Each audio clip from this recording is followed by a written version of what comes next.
Bonsoir. Au sommaire de ce journal, une seconde chance pour les Le Jaby. Une chef d'entreprise envisage de créer un atelier de lingerie d'ici 2013 avec les ex-employés de la marque.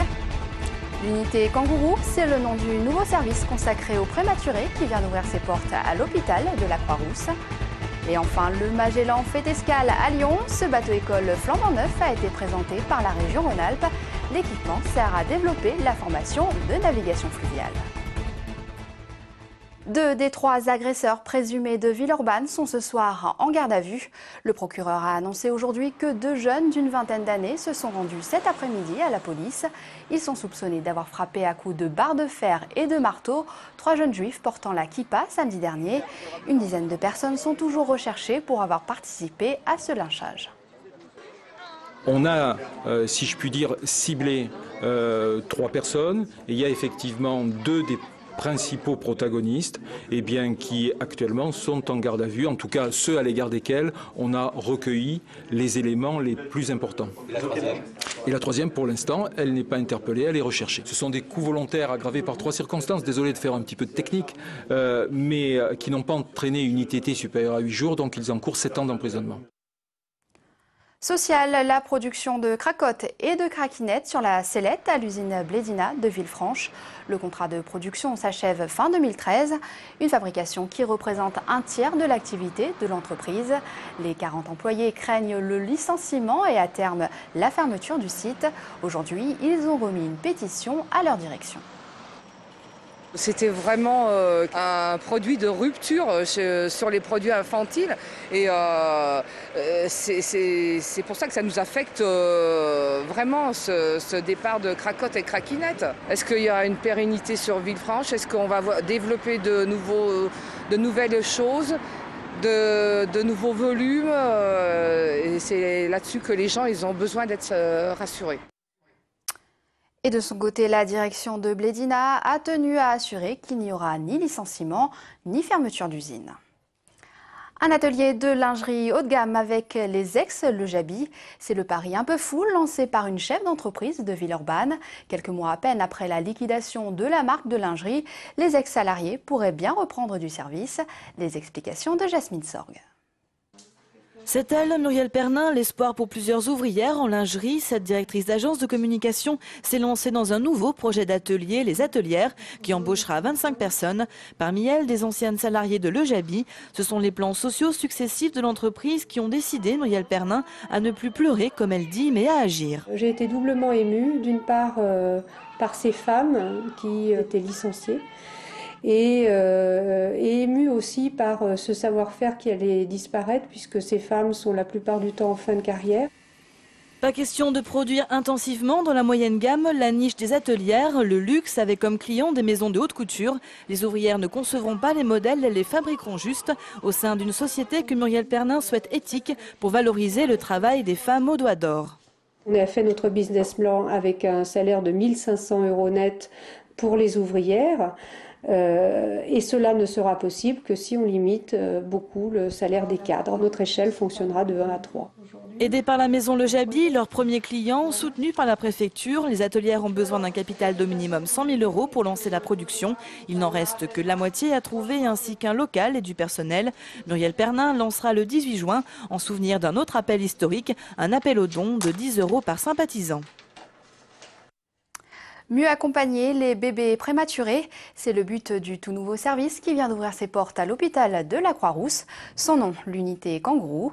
Visite avec Félix Thomen. Kylian a tout juste une semaine, il est né prématurément au bout de 7 mois et ne pesait qu'1,9 kg à sa naissance. Aujourd'hui en parfaite santé, il ne quitte plus sa mère. Renforcer le lien mère-enfant, c'est là tout le but de l'unité Kangourou qui prend en charge des bébés légèrement prématurés. Ça m'a un peu ému parce qu'il était trop petit.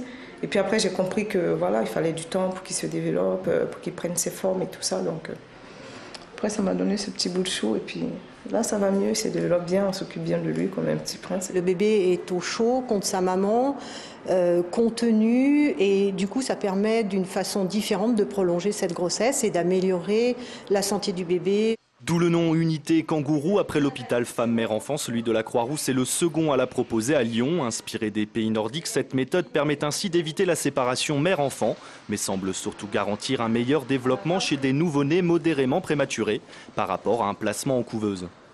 On voit par exemple qu'ils vont se mettre à téter beaucoup plus vite que s'ils sont séparés de leur mère. Donc si vous voulez, ça a un impact sur la durée de la prise en charge, sur la rapidité avec laquelle on va pouvoir en fait rendre ces enfants à la maison. Depuis son ouverture en avril, l'unité Kangourou a accueilli environ une quarantaine de nouveau-nés pour une durée moyenne de séjour d'1 à 2 semaines. En France, en 2011, sur 820 000 naissances, 6 à 7% d'entre elles étaient prématurées. Une dictée en braille pour sensibiliser aveugles et voyants.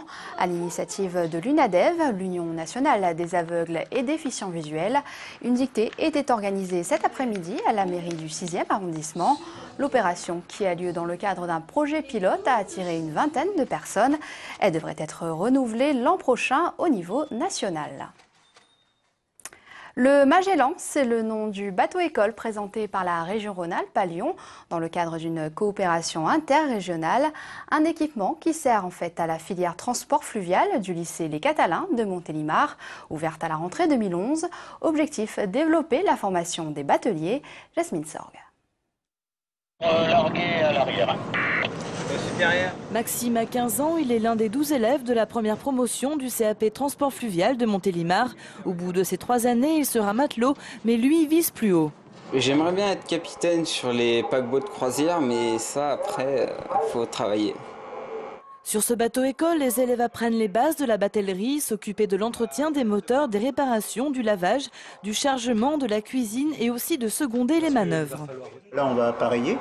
Donc les matelots vont enlever les amarres quand je leur donnerai l'ordre et ils vont me guider en VHF, en radio. J'en aurai un devant et un derrière pour me guider pour les manœuvres. Le Magellan date de 1976, il a été acheté par la région à la Belgique et a subi quelques travaux. Comme ont pu le constater les Lyonnais lors de cette escale de 2 jours à Confluence, le Magellan assure tout le confort nécessaire aux professeurs et élèves pour leur formation pratique. Ils vont passer à peu près 2 jours par semaine sur le bateau et puis dans les périodes de formation d'entreprise, c'est 5 semaines. Les régions Rhône-Alpes, PACA et Languedoc-Roussillon ont investi plus d'1 million d'euros dans ce bateau. Une participation pour encourager la formation des mariniers qui fait défaut en France, avec l'idée à moyen terme de développer le fret fluvial. Ce bateau qui transporte du charbon, des céréales, c'est autant de camions en moins sur les routes. Donc c'est une économie fantastique, moins de pollution, moins d'encombrement. Donc le fret est appelé à se développer et il n'est pas assez développé sur le bassin Rhône-Saône comparé au Rhin ou comparé au bassin de la Seine. Le lycée de Montélimar compte ouvrir par la suite un bac professionnel en 2 ans pour former des pilotes. Acheter ses fruits et légumes l'après-midi, c'est ce que proposent de plus en plus les marchés de Lyon. Dans le quartier de la Duchère, un 4e rendez-vous a été inauguré hier. Situé place Abbé Pierre, le marché se tient désormais tous les mardis de 15h à 19h. Il a fallu que, d'une part, auprès des commerçants, on essaye de les convaincre qu'il fallait transformer ces marchés du matin en marché de fin d'après-midi, ou marché nocturne, donc de 15h à 19h ou de 16h à 20h. Et puis ensuite, on s'appuie sur des études de marché avec les conseils de quartier. Donc la concertation, elle passe par là. L'idée, c'était de proposer aux habitants de s'exprimer. Donc on a monté un questionnaire avec plus de 500 retours sur les types de produits. Donc c'est comme ça qu'on a maintenant un poissonnier, par exemple, qu'on a de la diversité qui est présente sur le marché. Par exemple du pain bio. Donc le bio, c'est quelque chose qui était très demandé. Et puis sur le jour et les horaires. Et c'est la fin de cette édition. Passez une très belle soirée sur TLM.